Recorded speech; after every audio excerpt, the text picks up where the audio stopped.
కృష్ణా జిల్లా గుడివాడ వెంకటేశ్వర స్వామి ఆలయంలో కిరీటం మాయం కేసులో అధికారులు యాక్షన్లోకి దిగారు. ఈ కేసులో ఆలయ ట్రస్ట్ అధ్యక్షుడు పోకూరి మోహన్ రావుపై కేసు నమోదు చేశారు పోలీసులు. దాత సుబ్బారావు ఇచ్చిన ఫిర్యాదుతో గుడివాడ 2 టౌన్ పోలీసులు కేసు నమోదు చేసి పోకూరి మోహన్ రావుపై పలు సెక్షన్ల కింద కేసు నమోదు చేశారు. ఇక కిరీటం తాకట్టు పెట్టిన వ్యాపారి రాజస్థాన్లో ఉన్నట్లుగా పోలీసులు గుర్తించారు.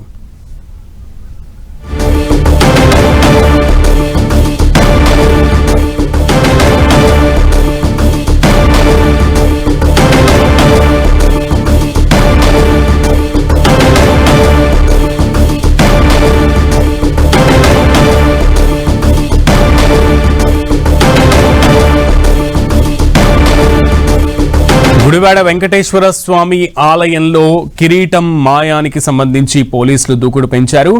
దాత సుబ్బారావు ఫిర్యాదుతో గుడివాడ 2 టౌన్ పోలీసులు కేసు నమోదు చేశారు.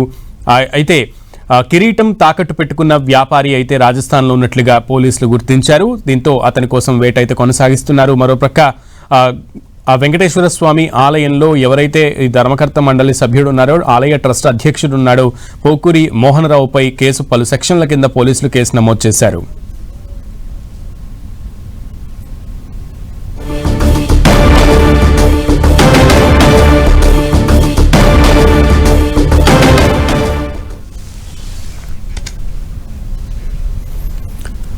రైట్, ఈ ఆలయ ట్రస్ట్ అధ్యక్షుడు పోకూరి మోహన్ రావుపై పోలీసులు కేసు నమోదు చేసినట్లుగా తెలుస్తోంది. దాత సుబ్బారావు ఇచ్చిన ఫిర్యాదు మేరకు యాక్షన్లోకి దిగారు పోలీసులు. పూర్తి సమాచారం మా deputy input editor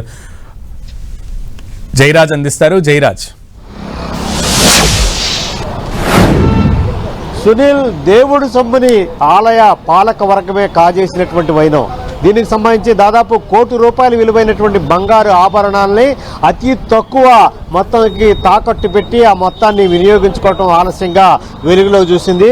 Gudivada, Krishna జిల్లా గుడివాడ శ్రీ కళ్యాణ వెంకటేశ్వర స్వామికి సంబంధించినటువంటి బంగారు ఆభరణాలని పాలకవర్గం తాకట్టు పెట్టి వచ్చిన సొమ్ముని పూర్తిగా కాజేసినటువంటి వైనం. మీడియా కథనాలు, అదేవిధంగా వచ్చినటువంటి సమాచారం ఆధారంగా మొత్తం దీనికి సంబంధించి పోలీస్ కేసు నమోదైంది. పోలీస్ కేసు తర్వాత దేవాదాయ శాఖ అసిస్టెంట్ కమిషనర్ దీనికి సంబంధించి వచ్చి విచారణ చేశారు.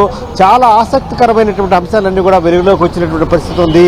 ఈ ఆలయం దేవాదాయ శాఖ పరిధిలో లేకపోవడంతో పూర్తి స్థాయిలో వక్రమార్గంగా నడుస్తుందని చెప్పేసి దేవాదాయ శాఖ అధికారులు పేర్కొంటున్న పరిస్థితి. ట్రస్ట్ కార్యాలయానికి తాళాలు వేశారు. మొత్తం 31 మంది ట్రస్ట్ బోర్డు సభ్యులను కూడా విచారణకు రావాలని ఆదేశించినా ఒక్కరు కూడా దీనికి సహకరించలేదు అని చెప్పేసి దేవాదాయ శాఖ అధికారులు పేర్కొంటున్నారు. మొత్తం మీద అర్చకులు, కిరీట దాతలు, కుటుంబ సభ్యులు, భక్తుల నుంచి కూడా వివిధ వర్గాల నుంచి కూడా స్టేట్మెంట్లన్నీ కూడా రికార్డు చేశారు. మొత్తం మీద 450 గ్రాముల బరువు ఉన్నటువంటి 75 లక్షల విలువైనటువంటి బంగారు కిరీటాన్ని కేవలం 38 లక్షలకు తాకట్టు పెట్టినట్టు పోలీసులు మొత్తం ఎఫ్ఐఆర్లో నమోదు చేసినట్టు పరిస్థితి ఉంది.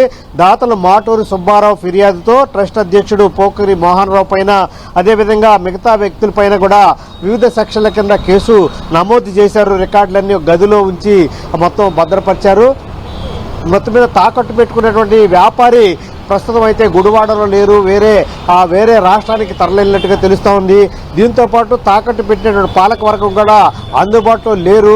పోలీసులు అయితే విచారణ చేస్తున్నారు. మొత్తం మీద ఆలయ అధికారులు, మొత్తం మీద ఆలయానికి సంబంధించిన పాలకవర్గం పూర్తి స్థాయిలో 31 మంది పాలకవర్గం ఎవరైతే ఉన్నారో వారందరూ కూడా అసలు ఎలాంటి పరిస్థితుల్లో ఈ దేవస్థానానికి సంబంధించినటువంటి దేవుడికి సంబంధించిన బంగారు ఆభరణాలను అతి తక్కువ మొత్తానికి తాకట్టు పెట్టాల్సి వచ్చింది, ఎవరు అనుమతి తీసుకున్నారు, ఎందుకు తీసుకోవాల్సి వచ్చింది, ఆ తాకట్టు పెట్టగా వచ్చినటువంటి 38 లక్షల రూపాయల మొత్తాన్ని ఏమి చేశారు అనేటటువంటి దిశగా పోలీసులు అయితే విచారణ చేస్తున్నారు. 31 మంది పైన ఎఫ్ఐఆర్ నమోదు చేశారు. దీనికి సంబంధించినటువంటి పూర్తి సమాచారం సేకరించే పనిలో పోలీసు వర్గాలు ఉన్నాయి. మరొకవైపు ప్రభుత్వం కూడా దీనిపైన సీరియస్గా తీసుకుంది.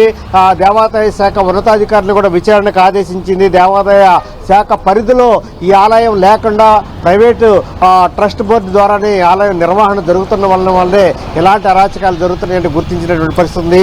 తదుపరి విచారణ ఎఫ్ఐఆర్ నమోదైంది. పోలీసులు ఒకవైపు విచారణ చేస్తున్నారు, మరొకవైపు దేవాదాయ శాఖ ఉన్నతాధికారులు కూడా మరొకవైపు విచారణ చేస్తున్నారు. ₹1 కోటికి పైగా ఉన్నటువంటి దేవస్థానానికి సంబంధించినటువంటి బంగారు ఆభరణాలు గతంలో ఏమన్నా దుర్వినియోగం దుర్వినియోగం అయ్యాయా, ఏమైనా చేతులు మారాయా, ఇంకా వచ్చినటువంటి మొత్తాన్ని తాకట్టు పెట్టగా వచ్చినటువంటి మొత్తాన్ని ఏ కార్యకలాపాల కోసం వినియోగించారనే దిశగా విచారణ అయితే జరుగుతూ ఉంది. మొత్తం మీద 31 మంది సభ్యుల్ని విచారించడం, తాకట్టు పెట్టుకున్నటువంటి వ్యక్తిని కూడా విచారించిన తర్వాత మరిన్ని వివరాలు వెలుగులోకి వచ్చేటువంటి అవకాశం ఉంటుంది. Okay Jayaraj, thank you.